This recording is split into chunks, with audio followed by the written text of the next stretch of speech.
Good morning. First of all, I'd like to thank the Consejo Nacional de Innovación para el Desarrollo for inviting me here. It is a great honor for me to be here with you and to discuss the Chilean plans for resilience and research into resilience.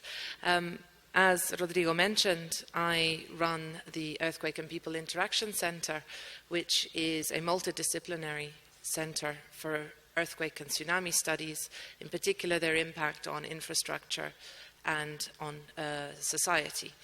My background is an earthquake engineer, and I do a lot of work also on tsunami engineering, so the bias of my talk will be around engineering. I'm also Italian of origin, although I work in the UK, and so I'm going to draw upon some Italian case studies for my talk also. So, as the previous speakers have mentioned, the number of disasters seems to be increasing over the last years, and the number and severity and the losses associated, particularly with earthquake and tsunami events, also seems to be increasing. This is not due to the fact that there are more events. There is no evidence to say that there are more earthquakes now than there were 100 years ago or 200 years ago. But it's more the effect of having a greater exposure and vulnerability to these events. Our cities are growing. We are developing mega cities. We are populating coastlines more and more. We are putting more assets on coastlines.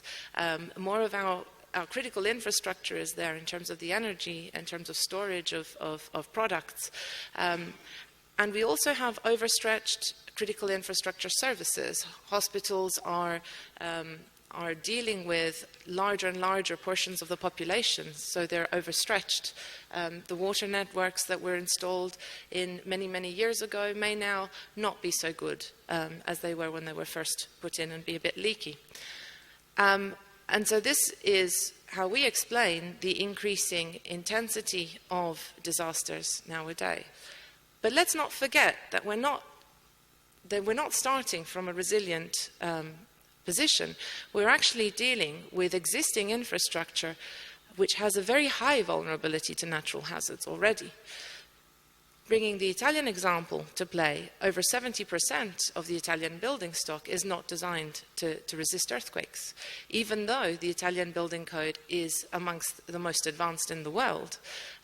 It only pertains to new buildings. The existing structures, the existing buildings are not designed to withstand earthquakes. They were developed and built many years ago, either historically or in the post-war boom of construction. So let's look at today. Let's look at a real live reminder. This earthquake, the Amatrice earthquake, happened only 2 days ago and affected an area very close to my heart because I'm from Umbria and the area is just adjacent to Umbria. A magnitude 6.2 earthquake, so nothing compared to the events that you experience here in Chile in terms of the magnitude of the earthquake. However, it was very shallow and crustal, so very close to an urban area, and the urban area being weak to the ground shaking meant that there's been a large loss of life, over 240 deaths, and many people left homeless. We always look at the most recent past event. So in your case, for example, the Maule, the earthquake and tsunami that happened in Chile, or even more recently, La Paca. Sorry.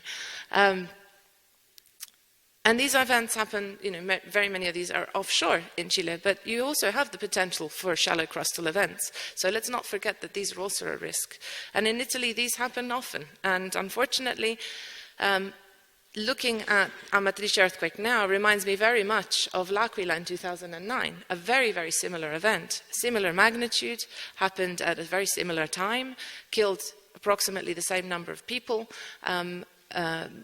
More people left homeless because it was a much more urban, a higher density area in terms of urban construction. About 80,000 buildings are damaged. And I'm angry. I'm angry when I see this. I'm angry when I see that we keep making the same mistakes, that we're not fast enough in upgrading our structures, that we're not fast enough in intervening and making our societies resilient to these events, because we keep getting hit by earthquakes, we keep getting damage, we keep getting deaths. And we keep getting damage especially to things like critical infrastructure, to hospitals, which in my opinion, is unacceptable. So we saw damage to hospitals now in Amatrice. We've seen damage to hospitals in L'Aquila. And this damage doesn't even have to be of the structure. It can be of the partitions and the non-structural elements inside, which, because they are damaged, just make the operating theatres unusable. So we are having to treat a large influx of injuries, fresh injuries from the earthquake, outside, in tents, in temporary and sort of put together in a haphazard manner facilities. And this is not what we should be doing. This is not an indication of a resilient society. 7 years on. So L'Aquila happened 2009. We're now 7 years on. There are still 40% of the people that were left homeless are still in temporary housing. Over 4 billion euro has been paid out for reconstruction. And this is and another 3 billion is estimated to be necessary to complete the reconstruction. Now, this is just the cost of rebuilding, and of rebuilding what was there before.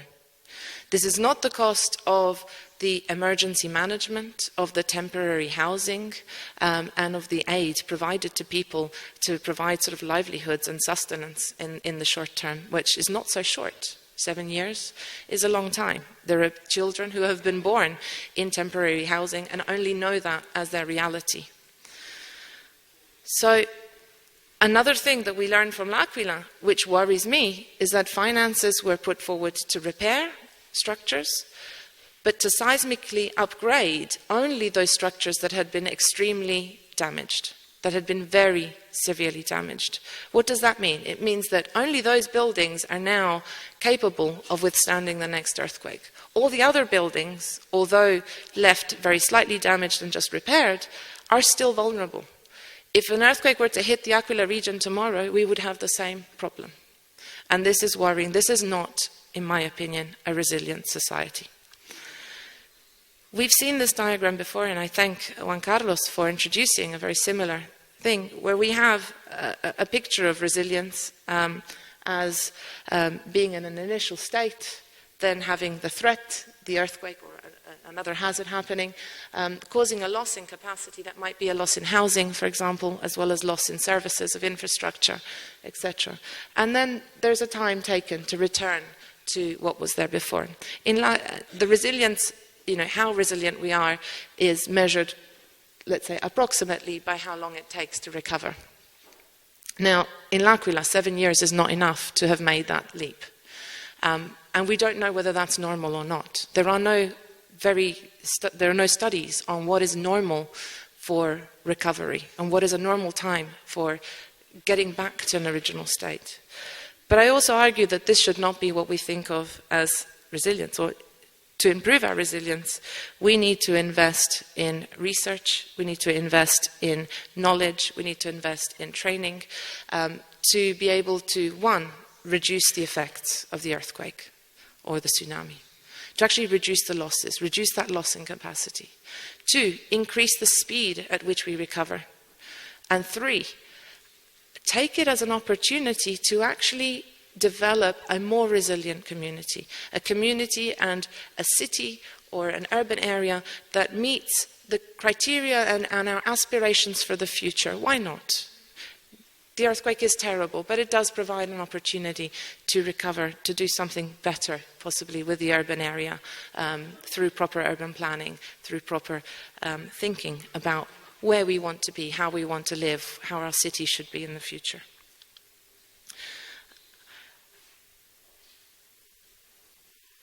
And being a researcher, I want to pull out some of the importance of research, really, in all of these aspects. in reducing the effects of natural hazards, we need to be able to assess the risk. And I mean the risk. I mean, as Juan Carlos said before, all the three components. The hazard, so the characteristics of the earthquake and the tsunami. The exposure, what is out there, what do we have, and what's the current state of the buildings and the infrastructure. And also the likelihood of these, or the susceptibility of these structures to be damaged. And this needs to be understood at a local level. We cannot use tools for Chile that are developed in the US or in Japan. The methodologies maybe, but the actual knowledge, the actual tools, the characteristics of the hazards, for example, are local to Chile. They're not local to Japan. We need to act on the risk assessment. And again, here, research can lead the way, can help understand what are the right mitigation measures. How can we intervene on the built environment, for example, but equally, from a social science perspective, how can we actually make communities more resilient? So we have seen on EMI talking about providing drills, providing evacuation routes, etc. And this is one of the possible mitigation measures that need investigating even further. We need to be able to enable risk reduction. So how do we actually make sure that that research that we do on mitigation, on hazard characterization, on vulnerability, is translated into actual policy? That actually requires research in itself, in how do we actually make this research usable? How do we transform it into policy? How do we carry out that knowledge exchange, that knowledge transfer? And again, I think that research in natural science, in engineering, in social science, etc., plays a key role. In terms of the earthquake has happened, no matter how well we design our built environment, even current seismic standards are such that, you know, for large earthquakes, there will be damage to the building. They will be safe for people to evacuate, but the buildings will be damaged. So we need to think forward. We need to think, even if we were to implement the best seismic standards on all of the urban environment, there will be damage. There will be some losses in terms of at least living spaces, for example. So let's develop in advance a strategy for recovery. Developing it on the fly once the earthquake or the tsunami has happened is not good for resilience. It's not good for rapid recovery, and it's not good for the investment and the use of money in an appropriate manner to recover to a level that we want and in a rapid way. Let's think of what our aspirations for the cities of the future are, for the resilience of the future are, and let's incorporate that within our plans for recovery. There are tensions there, because obviously developing the most resilient future community might delay recovery, might delay the rate at which you actually implement measures. So that needs to be understood as sort of a cost-benefit analysis there, involving economics as well as engineering. So all of these, I suppose, is what I'm saying, and it's partly fundamental to why I set up the Earthquake People Interaction Centre in the UK, is that it needs interdisciplinary working. It needs people from engineering to work together with physical science, social science, economists, statisticians, policymakers, etc., etc. So achieving a resilient strategy needs to consider the built environment as a whole, including lifelines, including society, to be informed by a linked and multidisciplinary research community working on natural hazards, impacts and recovery, and to incorporate effective knowledge exchange mechanisms. So this, in my opinion, is absolutely fundamental. I'm just going to bring in some examples of where I think research and innovation can help from a practical perspective. Taking the case of earthquakes and tsunamis. Some of the presentations shown before might lead you to think that we know everything about earthquakes, that we know everything about tsunamis. This is far from the truth. We don't know very much at all. In terms of earthquake engineering, we are much more developed as a science. In terms of tsunami engineering, it really is at the beginning now. And we're really just starting now to understand what tsunami looks like, what it does to the built environment, how do we characterize the tsunami forces, etc. And how do we even start to look and evaluate buildings? The frameworks from the earthquake engineering side, looking at earthquake risk, are there. They require improvement and implementation, but there is generally a very good scientific base. From the tsunami side, unfortunately, that doesn't exist. It exists from the point of simulating when the tsunami happens from source to site, but when the tsunami floods the shore, actually, we don't know a lot about the physics of what happens. We at Epicenter are carrying out large-scale experiments to generate tsunamis in a laboratory, and we are the only facility that can actually generate realistic tsunamis, generate waves that are long enough to represent what a real tsunami looks like. We're investigating this phenomena and the interaction of tsunami with buildings and infrastructure through physical modeling, supported by numerical modeling, so through analysis as well. But we're really at the beginning. And also this work has only been possible because we've been able, as a university, to work with an industry partner that has the experimental facilities and has some of the most up-to-date knowledge on how you actually physically generate waves in tanks in an experimental laboratory. And so bringing together the academic community with the industrial community is also key to making sure that we advance science and that we advance our knowledge. This is the flume we're working in right now. It's 70 meters long, 4 meters wide, and for the first time we are starting to look at also the interaction of flows with coastal defenses and with arrays of buildings, so multiple structures. And this is completely new. This is what we're doing right now. While I'm speaking to you, my students are in the laboratory doing experiments. And this is shedding new light on the subject of tsunami engineering. In terms of acting on the risk, there are opportunities for innovation in terms of looking at new devices, for example, that can be developed for improving the performance of buildings in the case of earthquakes. There is a research need in understanding psychological or knowledge barriers to preparedness.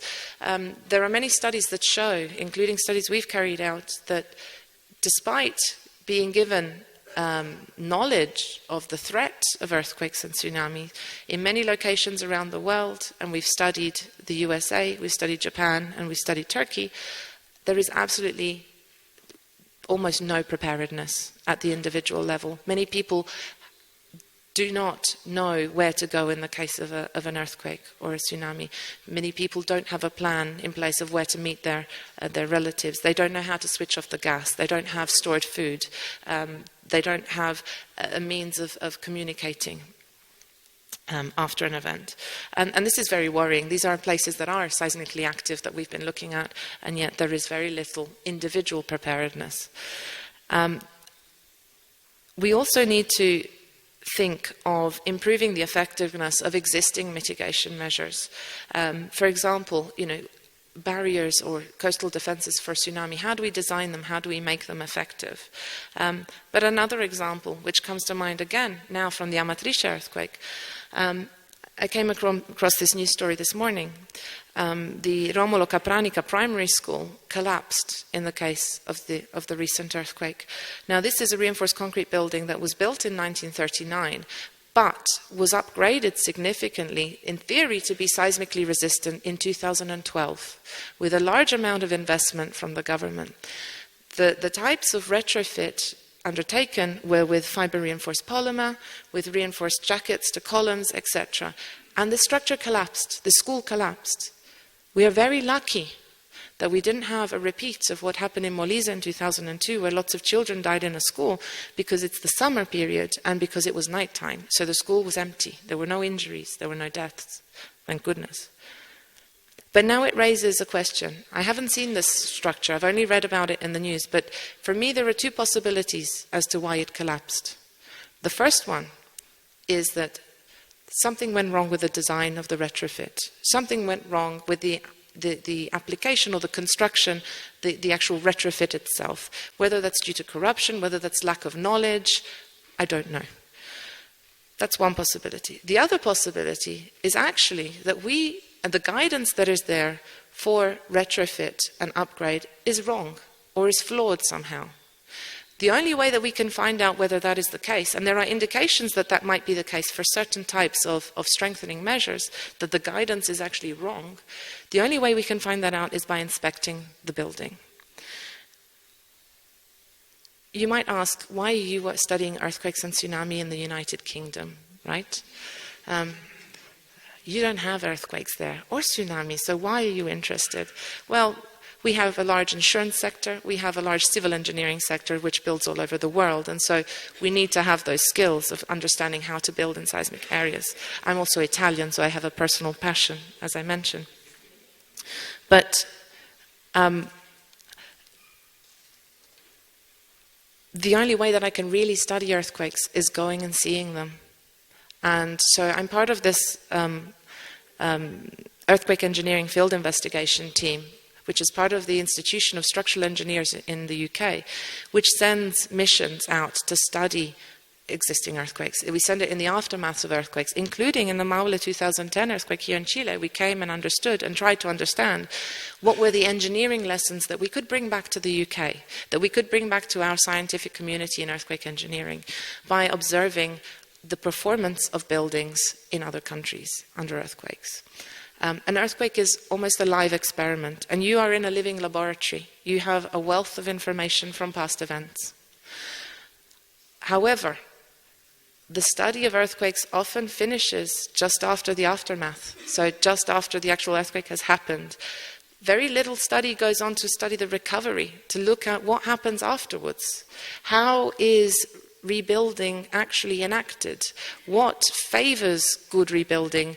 What policies are an impediment to rebuilding? What helps us build a more resilient infrastructure, more resilient structures, and what doesn't help us with that? So we've just instigated recently return missions, which we conducted to Italy. That's why I can present you things on L'Aquila in 2009. We went back there in 2012. But also after the Japan earthquake and tsunami, we've sent a second mission a year later to understand what the plans were for recovery, how that's being implemented, what the rate of recovery is. And I would invite Chilean engineers and experts to also be involved in such studies that go, one, looking back at what is happening here in Chile itself, but also looking abroad and seeing what lessons can be learned there, because different political environments, different other economic environments, different decisions get made, and we can learn from those. We shouldn't be reinventing the wheel every time there's a disaster. So to conclude, I think a resilient strategy for Chile must be supported by a strong and interdisciplinary research community. And this is very much my bias, being a researcher, as I mentioned before. But I do see that research is not just a means to solve a technical problem. We're not just engineers there solving a small problem. We are actually a way of defining investments, strategic investments, for improved response, for improved emergency management, and for improved performance of the built environment, for example. So we need this investment in research to actually direct how we conduct and how we get to become a more robust and more resilient society. Thank you very much.